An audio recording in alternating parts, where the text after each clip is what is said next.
আমাকে কেউ ঢিল ছুড়লে আমি তাকে রসগোল্লা ছুড়ব। আমি বিজেপির বিরুদ্ধে বলেছি, নবাগত বিজেপিরা আমাকে আক্রমণ করেছে। আমার বাড়ির কাছে গিয়ে সেখানে পুলিশের সিকিউরিটি সঙ্গে নিয়ে গিয়ে আমাকে আক্রমণ করেছে। তা আমি রাজনৈতিকভাবে তাদের আক্রমণ করব? কার কাছে উনি ক্ষমা চাইতে বলছেন ক্লিয়ার বলুন। নিশ্চয়ই যদি সেটা ক্ষমা যোগ্য হয় নিশ্চয়ই জানুন।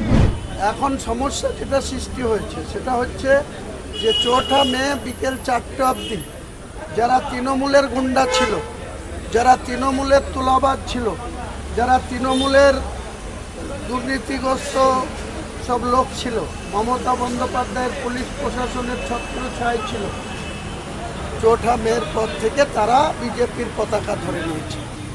আমাদের কাছে সেই সময় যে তৃণমূল খারাপ ছিল সেই খারাপ লোকদের বিরুদ্ধে আমরা রাজনীতি করেছি। আজকে তারা নিজে বাঁচার জন্য, অ্যারেস্ট থেকে বাইরে থাকার জন্য মুর্শিদাবাদ জেলার 9 জন তৃণমূলের বিধায়কের মধ্যে 1 জন বাদ দিয়ে 8 জন সেখানে জোড়াফুলের বিধায়করা এই সরকারের খুব ঘনিষ্ঠ হয়ে গেছে, ঘনিষ্ঠ ভিত্তিতে জায়গা পেয়েছে। এখন মুর্শিদাবাদের রেজিনগর, শক্তিপুর, নওদা, বেলডাঙ্গার প্রশাসন আমাদেরকে ডাইরেক্ট বলছে যে জোড়া ফুল আর পদ্ম ফুল এক হয়ে গেছে, আমরা কী করব? আমার বক্তব্য হচ্ছে, আমি আমজনতা উন্নয়ন পার্টির প্রার্থী হিসাবে রেজিনগরে 59,000 ভোটে বিজেপিকে হারিয়ে আমি নির্বাচিত হয়েছি, আর নওদাতে 29,000 ভোটে বিজেপিকে হারিয়ে আমি বিধায়ক হয়েছি। আর শুভেন্দুবাবুর দল বিজেপি 208টা সিটে, ফলতা সহ 208টা সিটে 2,93,06,000 ভোট পেয়ে তিনি রাজ্যের ক্ষমতায় এসেছে। এখন যারা গুন্ডা ছিল, এটা উত্তর 24 পরগনার ক্ষেত্রে, দক্ষিণ 24 পরগনার ক্ষেত্রে, কলকাতার ক্ষেত্রে, 2 মেদিনীপুর, 2 বর্ধমান, এসব ক্ষেত্রে যখন জিরো টলারেটের কথা আমরা দেখতে পাচ্ছি, তার ইফেক্টও বাংলার মানুষ পাচ্ছে। সেখানে মুর্শিদাবাদে গিয়ে জিরো টলারেটের কথা আর আমরা বুঝতে পারছি না। সেখানে প্রশাসন ডাইরেক্ট বলছে আমাদেরকে, যেখানে পদ্ম ফুল আর জোড়া ফুল এক হয়ে গেছে, আপনাকে আমরা কোনো শেল্টার দিতে পারব না। মুখ্যমন্ত্রী বলছেন আপনি ভেবে চিনতে রেজিনগরে ছেলেকে জেতাবার জন্য, মুসলিম ভোট পোলারাইজ করবার জন্য এই কথাগুলো বলছেন। ওটা মুখ্যমন্ত্রী বলতেই পারেন, তিনি একজন রাজনৈতিক নেতা, পরে মুখ্যমন্ত্রী, তো তিনি তিনার পার্টির হয়ে বলবেন, এটাতে অন্যায় কি আছে? আর আমিও আমার পার্টির হয়ে বলবো, আমার পার্টির প্রার্থী আমার ছেলে হোক, যে হোক, তার হয়ে আমি বলবো, ভোটে লড়বো। কিন্তু মুসলিম ভোট পোলারাইজ করবার জন্য মুসলিম ভোট পোলারাইজ করতে হবে না।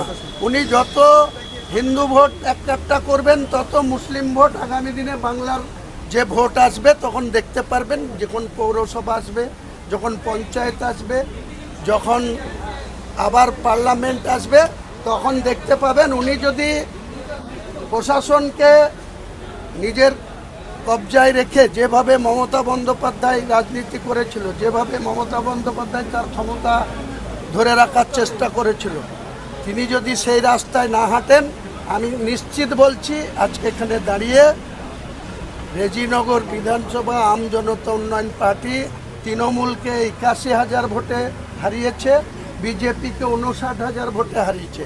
আগামী নির্বাচন, ইলেকশন কমিশন যখনই করুক, আমি বলছি কোনো শক্তি নেই, যদি জবরদস্তি না করা হয়, প্রশাসন দিয়ে আমাদেরকে হ্যাকেল না করা হয়, রেজিনগরের মানুষ আগামী দিনে যে ভোটের মার্জিনে আমি জিতেছিলাম তার থেকে বেশি, তা কম না, সেই মার্জিনে আমজনতা উন্নয়ন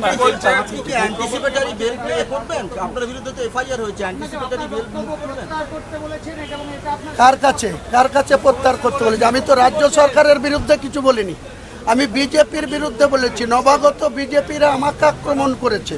আমার বাড়ির কাছে গিয়ে সেখানে পুলিশের সিকিউরিটি সঙ্গে নিয়ে গিয়ে আমাকে আক্রমণ করেছে। তা আমি রাজনৈতিকভাবে তাদের আক্রমণ করব? কার কাছে উনি ক্ষমা চাইতে বলছেন ক্লিয়ার বলুন। নিশ্চয়ই যদি সেটা ক্ষমা যোগ্য হয় নিশ্চয়ই জানুন। মুখ্যমন্ত্রী বলছেন রেজিনগরের বক্তব্যই আপনার শেষ বক্তব্য, আপনি কি বলবেন? সভাকে আশ্বস্ত করেছে যে এই ধরনের বক্তব্য আপনার শেষ বক্তব্য, এটা উনি আজকে অধিবেশন কক্ষে দাঁড়িয়ে বলেছেন। তিনি বলতেই পারেন, তিনি বাংলার মুখ্যমন্ত্রী, তিনি কি বলছেন সেই বলাটার বিরোধিতা তো আমি করতে পারবো না। তিনি তেনার স্বাধীনতা আছে বলছেন।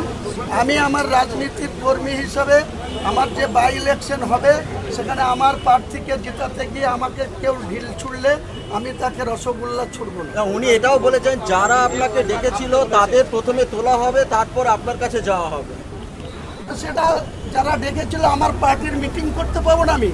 উনি যদি বাংলার মুখ্যমন্ত্রী হওয়ার পর বাংলার মানুষকে সুশাসন দেওয়া বাদ দিয়ে তিনি যদি আবার ক্ষমতার অপব্যবহার করবেন, সেটার জন্য যখন বলার সময় আসবে বলবো। আমি এখনই কোনো কথা বলবো না। উনি বলেছেন আইনের শাসন প্রতিষ্ঠা হবে, গুন্ডাদের নয়। নিশ্চিতভাবে আইনের শাসন প্রতিষ্ঠিত হোক। বাংলার নতুন মুখ্যমন্ত্রী বাংলার 11 কোটি মানুষকে সুশাসন দেন, সেই প্রত্যাশা নিয়ে আমরাও পরিবর্তন চেয়েছিলাম। পরিবর্তনের মুখ্যমন্ত্রী হয়েছে, কিন্তু সারা রাজ্যের সঙ্গে মুর্শিদাবাদের রেজিনগরকে যদি আলাদা ট্রিটমেন্ট করে, নওদাকে যদি আলাদা ট্রিটমেন্ট করে, বেলডাঙ্গাকে যদি আলাদা ট্রিটমেন্ট করে, হবে জেলে যাব কি আছে? কোনো আপনি অ্যান্টিসিপেটরি বেল নিয়েছেন? প্রশ্নই আসে না, কোনো প্রশ্নই আসে না। অ্যান্টিসেপ্টি কিসের জন্য নিতে যাবো? অ্যান্টিসেপ্টি নেওয়ার কি প্রয়োজন আছে? আমি আমার রাজনৈতিক কর্মসূচিতে আমাকে যেভাবে আক্রমণ করা হয়েছে তার পাল্টা আমি বিজেপি পার্টির লোকাল নেতৃত্বদের কাছে বলেছি। আমি রাজ্যের শ্রমিক ভট্টাচার্যের বিরুদ্ধেও বলিনি, আমি শুভেন্দুবাবুর বিরুদ্ধেও বলিনি, আমি সুকান্ত বাবুদের বিরুদ্ধেও বলিনি। আমি সেখানকার লোকাল নবাগত বিজেপি যারা 2026 সালের 4 মে দুপুর পর্যন্ত যারা তৃণমূলের গুন্ডা ছিল, তারা আজকে বিজেপির পতাকা ধরেছে, তারা আমাকে আক্রমণ করেছে। আমি তাদের বিরুদ্ধে বলেছি, আগামী দিনেও বলবো। জেলের মধ্যে ঢুকালেও জেলের ভেতর থেকেও বলবো। আরো ভালো ভালো খবর দেখতে সাবস্ক্রাইব করুন বাংলা হান্টের ইউটিউব চ্যানেল। বাংলা হান্টের আরো খবর দেখতে নজর রাখুন। বাংলা খবর মানেই বাংলা হান্ট।